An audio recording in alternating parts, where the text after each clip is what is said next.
Hey guys and welcome back to best car picks. നമ്മൾ ടാറ്റയുടെ Nexon എന്ന് പറഞ്ഞ sub four metre compact S U V കാണാൻ തുടങ്ങിയിട്ട് ഇപ്പോൾ ഏകദേശം 10 വർഷത്തിനടുത്തായി.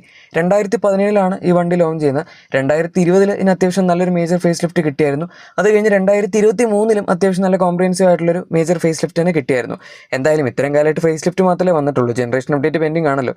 ഇപ്പോൾ എന്തായാലും നമ്മുടെ പുതിയ നെക്സോണിൻ്റെ ജനറേഷൻ അപ്ഡേറ്റഡ് മോഡലാണ് അവർ ടെസ്റ്റിങ്ങിന് നടത്തിക്കൊണ്ടിരിക്കുന്നത്. അതിൻ്റെ ഭാഗമായിട്ട് ഈ വണ്ടിയുടെ കുറച്ച് സ്പൈ ഷോട്ട്സും വന്നിട്ടുണ്ട്. മെയിനായിട്ട് ഒരു ഒറ്റ സാധനം ഉള്ളത്, അതായത് നമുക്ക് റിയർ ഡിസൈനും സൈഡ് ഡിസൈനും മാത്രം കിട്ടുന്ന പോലെ.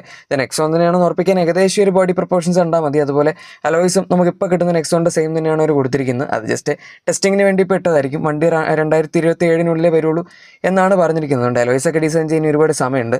അതല്ലാതെ ഇതെങ്ങനെയാണ് നമുക്ക് നെക്സോൺ തന്നെ ആവുന്ന, ഓർ ഇത് ജനറേഷൻ അപ്ഡേറ്റ് എന്ന് പറയുമ്പോൾ എന്തൊക്കെ വ്യത്യാസങ്ങൾ ഇതിനകത്ത് വരുന്നുണ്ട് എന്ന് നമുക്ക് പറയാം. ഈ വണ്ടിയിൽ ഫസ്റ്റ് ഓഫ് ഓൾ അവർ പ്ലാറ്റ്ഫോം അങ്ങനെ മാറ്റുന്നതിനെ പറ്റി ഇപ്പോഴും ന്യൂസ് ഒന്നും വന്നിട്ടില്ല. നമുക്ക് X1 പ്ലാറ്റ്ഫോമിൽ ബേസ് ചെയ്താണ് നെക്സോൺ കിട്ടുന്നത്, അതായത് നമ്മുടെ പഴയ ഇൻഡിക്ക വിസ്റ്റ പ്ലാറ്റ്ഫോം.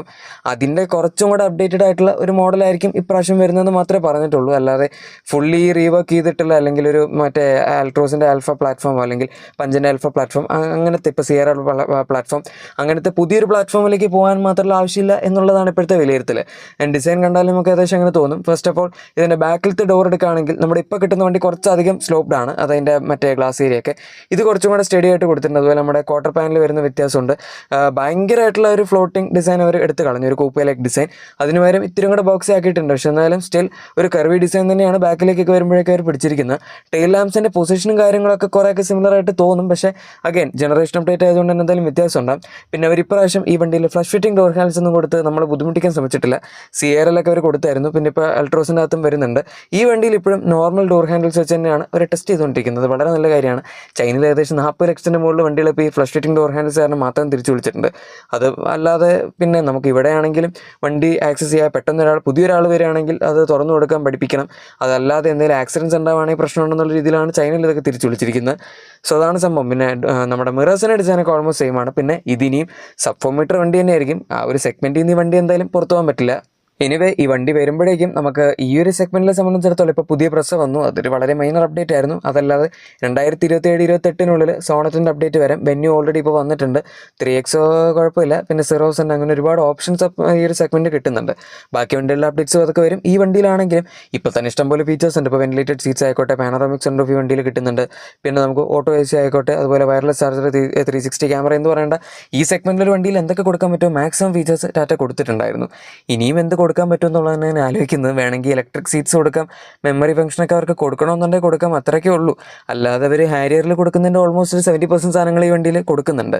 ഇനി നമ്മുടെ മറ്റേ പവർട്ടൺ ഓപ്ഷൻസ്, എഞ്ചിൻ ഓപ്ഷൻസ് ഒക്കെ എടുക്കുകയാണെങ്കിൽ അതിലും വലിയ വ്യത്യാസം വരാനുള്ള സാധ്യതയില്ല. നമുക്കൊരു 1.2 ലിറ്റർ എവർട്ടൺ പെട്രോൾ എഞ്ചിനാണ് ഇപ്പോൾ കിട്ടുന്നത്. അതിന് പകരം കർവിൽ കൊടുത്തിരിക്കുന്ന ഹൈപ്പീരിയോൺ എഞ്ചിൻ 1.2 തന്നെയാണ്, പക്ഷേ 125 PS പവറാണ് അതിൻ്റെ അകത്ത് കിട്ടുന്നത്. പിന്നെ ഗ്യാസിലിൻ ഡയറക്ട് ഇഞ്ചക്ഷൻ എഞ്ചിനാണ് അത് വരുന്നത്. ഇതിനകത്ത് ഇപ്പോൾ കിട്ടുന്ന MPF എഞ്ചിനാണ് നെക്സോൺ ഉള്ളത്. അത് 120 PS ഉണ്ട്, പക്ഷേ അത് അങ്ങനെ അത്രയും പവർ ഫീൽ ചെയ്യില്ല. അതുകൊണ്ട് ഹൈപ്പീരിയൻ കൊടുക്കുകയാണെങ്കിൽ അത് നല്ലൊരു ഓപ്ഷൻ ആയിരിക്കും. പിന്നെ 1.5 ലിറ്റർ റെവോ ടോർക്ക് ഡീസൽ എഞ്ചിൻ വരുന്നുണ്ട്. അത് 115 BHP 260 Nm ടോർക്കാണ് ജനറേറ്റ് ചെയ്യുന്നത്. ഈ സെഗ്മെൻറ്റിൽ അത്യാവശ്യം നല്ലതാണ്, അത്യാവശ്യം നല്ല പവറും വരുന്നുണ്ട്. പക്ഷേ അത് 2027 ഉണ്ടാവുമെന്നാണ് നമ്മളിനി ആലോചിക്കേണ്ടത്. ടാറ്റ BS7 വരികയാണെങ്കിൽ പിന്നെ ഡീസൽ കണ്ടിന്യൂ ചെയ്യില്ല എന്നാണ് പറഞ്ഞത്. അതുകൊണ്ട് ഈ വണ്ടിയുടെ ജനറേഷൻ അപ്ഡേറ്റ് വരുമ്പോഴേക്കും ഇനിയിപ്പോൾ ഡീസൽ കുറച്ച് ബുദ്ധിമുട്ടാണ്. ഇലക്ട്രിക് നമുക്ക് ഓൾറെഡി കിട്ടുന്നുണ്ട്, അതിനെപ്പറ്റി നമുക്കറിയാം. അതിലും ഒരു അപ്ഡേറ്റ് ഉറപ്പായിട്ടും വരും. ഇതിൻ്റെ ജനറേഷൻ അപ്ഡേറ്റ് വരുമ്പം ബാറ്ററി സൈസ് കുറച്ചുകൂടി കൂട്ടുമായിരിക്കും. ഇപ്പോൾ നമുക്ക് നിലവിൽ 45 kWh ഇതിൻ്റെ സൈസ് വരുന്നത്. കുറച്ചും കൂടെ അഡ്വാൻസ്ഡ് ആയിട്ടുള്ള വണ്ടികൾ ഇപ്പോൾ വരുന്നുണ്ട്. പിന്നെ 5GB അവർ പാക്കേജിംഗ് ഒക്കെ ബെറ്റർ ആക്കി പ്രിസ്മാറ്റിക് സെൽസ് ആക്കിയപ്പോഴേക്കും അതിൻ്റെ 40 kWh സൈസ് ആക്കിയിട്ടുണ്ട് ഇപ്പോൾ ബാറ്ററി. സോ അങ്ങനെ നോക്കുമ്പം ഈ വണ്ടി അഗൈൻ ഇത്തിരി ബാക്കിലാണ് ഇലക്ട്രിക് വണ്ടിയും. ഇനി പിന്നെ CNG കിട്ടുന്നുണ്ട്. CNGയിൽ നമുക്ക് ഇപ്പോൾ തന്നെ ട്വിൻസിനുള്ള ടെക്നോളജി ഒക്കെ അത് അത്യാവശ്യം ആൾക്കാരിലേക്ക് എത്തിയിട്ടുണ്ട്. കൂടുതൽ ബയേഴ്സ് അതും പ്രിഫർ ചെയ്യുന്നുണ്ട്. പിന്നെ ഡാർക്ക് എഡിഷൻ അങ്ങനെ ഒരുപാട് സ്പെഷ്യൽ എഡിഷൻസും ഈ വണ്ടിയിൽ വരുന്നുണ്ട്. എനിക്ക് ആകെപ്പാടെ വരുന്നതിനകത്ത് ഹൈപ്പീരിയോൺ എഞ്ചിൻ കൊടുക്കുകയാണെങ്കിൽ നല്ലതായിരുന്നു എന്നാണ് തോന്നുന്നത്. കാരണം ഡീസലിൽ പിന്നെ അത് കോമ്പൻസേറ്റ് ചെയ്യാൻ എന്തെങ്കിലും ഒരു സാധനം വേണം. ഓൾറെഡി ഇപ്പോൾ ഉള്ള ടോപ്പ് പെട്രോൾ അവർക്ക് എൻട്രി ലെവലായിട്ട് കൊടുക്കാം. ഹൈപ്പീരിയോൺ കർവിലൊക്കെ കൊടുക്കുന്ന പോലെ തന്നെ ടോപ്പ് ആൻഡ് വേരിയൻസിന് വേണ്ടി മൊത്തം റിസർവ് ചെയ്ത് വെച്ചാലും വലിയ കുഴപ്പമില്ല. ഇങ്ങനെ ഒരു ന്യൂ ജനറേഷൻ നെക്സോണിനെ പറ്റി നിങ്ങൾക്ക് എന്താണ് പറയാനുള്ളത് എന്ന് ഉറപ്പായിട്ടും കമൻസിൽ പറഞ്ഞേക്കുക. വന്ന സമയത്ത് 5 സ്റ്റാർ സേഫ്റ്റി റേറ്റിംഗ് ഒക്കെ കിട്ടിയിട്ടുള്ള ഇന്ത്യയിലെ ആദ്യത്തെ വണ്ടിയായിരുന്നു. അങ്ങനെ ഇതിന് നല്ലൊരു ഹൈപ്പ് കിട്ടിയതാണ് ജനറേഷൻ 1 ടൈപ്പ് 1 വണ്ടിയുടെ. ഇപ്പോൾ എന്തായാലും അങ്ങനത്തെ സേഫ്റ്റിയുടെ കാര്യത്തിൽ മാത്രം എക്സ്ക്ലൂസീവ് ആയിട്ടുള്ളൊരു അഡ്വാൻറ്റേജ് വണ്ടിക്കില്ല. അതല്ലാതെ ടെക്നോളജി, സ്പേസ്, ഫീച്ചേഴ്സ് ആ രീതിയിലൊക്കെയാണ് നമുക്ക് പറയാൻ പറ്റുന്നത്. ഈ ഒരു ജനറേഷൻ അപ്ഡേറ്റ് വരുമ്പോഴേക്കും ടെക്നോളജിയുടെ കാര്യത്തിൽ ലിമിറ്റ് ഉണ്ട്, എഞ്ചിൻ ഓപ്ഷൻസ് കാര്യങ്ങൾ ലിമിറ്റ് ഉണ്ട്. അവർക്ക് ഡിസൈനാണ് പിന്നെ മാറ്റാൻ പറ്റുന്നത്. അതും സത്യം പറഞ്ഞാൽ ഇപ്പോൾ വലിയ കുഴപ്പമില്ല. സോ എന്താണ് ഇവർ ചെയ്യാൻ പോകുന്നത് എന്ന് നമുക്ക് കണ്ടറിയാം. നിങ്ങൾക്ക് ഈ വണ്ടിയെ പറ്റിയുള്ള അഭിപ്രായം എന്താണെന്ന് ഉറപ്പായിട്ടും താഴെ കമൻസിൽ പറയാം. പിന്നെ ഏതെങ്കിലും യൂസേഴ്സ് ഉണ്ടെങ്കിൽ നിങ്ങളുടെ യൂസർ എക്സ്പീരിയൻസും കൂടെ പറയാം. പറഞ്ഞേക്കുക. പിന്നെ നിങ്ങളുടെ എക്സിസ്റ്റിംഗ് വാഹനത്തിന് എന്തെങ്കിലും ആക്സറീസോ ക്ലീൻ പ്രൊഡക്ട്സോ ആണെങ്കിൽ നമ്മുടെ ഡിസ്ക്രിപ്ഷനിലെ പ്രൊഡക്ട്സ് ചെക്കൗട്ട് ചെയ്യാൻ മറക്കണ്ട. ബെസ്റ്റ് ഓഫേഴ്സിന് വീഡിയോ ഇഷ്ടപ്പെട്ടെങ്കിൽ തീർച്ചയായും ലൈക്കും സബ്സ്ക്രൈബും ഷെയറും കൂടെ ചെയ്ത് നമ്മളെ സപ്പോർട്ടും കൂടെ ചെയ്തേക്കുക. നമുക്ക് മറ്റു വീഡിയോയിൽ കാണാം. അതുവരെ thank you for watching A video and good bye.